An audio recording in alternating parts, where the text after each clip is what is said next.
میں ایک صاحب کو جانتا ہوں، یہ پاکستان سے دھاگے کے سب سے بڑے ایکسپورٹر ہیں، کھرب پتی ہیں، لیکن ان کی تعلیم نہ ہونے کے برابر تھی، ان کا زیادہ ایکسپوئر بھی نہیں تھا۔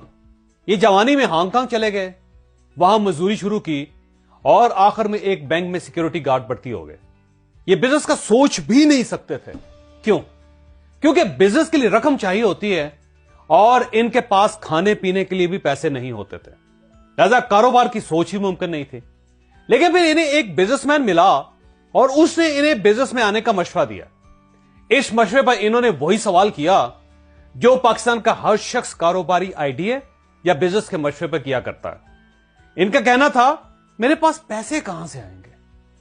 یہ سن کر مشورہ دینے والے صاحب ہنسے اور انہیں کہا، آپ کل صبح میرے پاس آ جائیے، میں آپ کو بزنس کے بیسک سرمایہ کی ٹیکنیک سمجھا دوں گا۔ یہ گھر گئے اور اگلی صبح اس بزنس مین کے آفس پہنچ گئے۔ وہ صاحب انہیں اپنی گاڑی میں بٹھا کر ریس کورس لے گئے۔ وہاں ڈربی ریس ہو رہی تھی۔ انہوں نے انہیں دوربین پکڑائی اور کہا، آپ بس یہاں کھڑے ہو کر گھوڑوں کو دوڑتے ہوئے دیکھتے رہیں۔ انہوں نے دوربین آنکھوں کے ساتھ لگائی، گھوڑے دوڑتے رہے اور ریس چلتی رہی۔ گھوڑے جب فنیشنگ لائن پر پہنچ کر رک گئے تو انہوں نے آنکھوں سے دوربین ہٹائی اور بزنس مین سے کہا کہ جی میں نے ریس دیکھ لی ہے، آپ اب بنیادی سرمایہ کا آئیڈیا دیجیے۔ اس بزنس مین نے ہنس کر کہا، اس ریس میں پہلے نمبر پر آنے والے گھوڑے نے 5 کروڑ روپے کمائے، تم یہ بتاؤ کیا اس گھوڑے کے پاس پیسے تھے؟ انہوں نے ہنس کر جواب دیا، نہیں تھے۔ بزنس مین نے پوچھا، پھر گھوڑے نے کہاں سے رقم لی؟ یہ بولے، ظاہر ہے لوگوں نے اس پر پیسہ لگایا۔ بزنس مین نے کہا، بالکل تمہاری بات درست ہے، یہ گھوڑا دوڑتا رہا، لوگ اس پر رقم لگاتے رہے اور یہ آخر میں دوڑتے دوڑتے مہنگا ہو گیا۔ یہ گھوڑا ہونے کے باوجود ہر مہینے اپنی کمپنی کو 50 کروڑ روپے کما کر دیتا ہے، اور تم تو انسان ہو، کیا تمہیں گھوڑے سے زیادہ نہیں کمانا چاہیے؟ یہ صاحب حیران ہو کر اس کی طرف دیکھنے لگے۔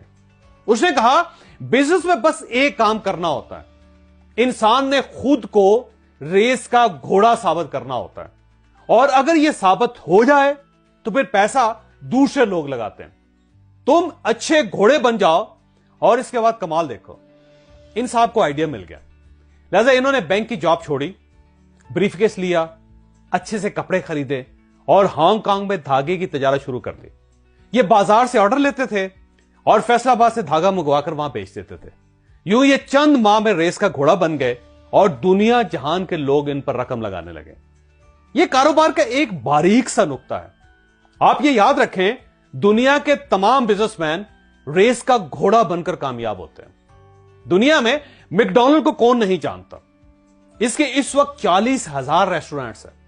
اب سوال یہ، کیا یہ ان کے اپنے ریسٹورنٹس ہیں؟ جی نہیں، میک ڈونلڈ کے اپنے صرف 12 ریسٹورنٹس ہیں، باقی 39,988 ریسٹورنٹ سرمایہ کاروں کی رقم سے بنے ہیں۔ لہذا میک ڈونلڈ کیا ہے؟ یہ دنیا میں ریس کا سب سے مہنگا گھوڑا ہے اور پوری دنیا اس گھوڑے پر رقم لگا رہی ہے۔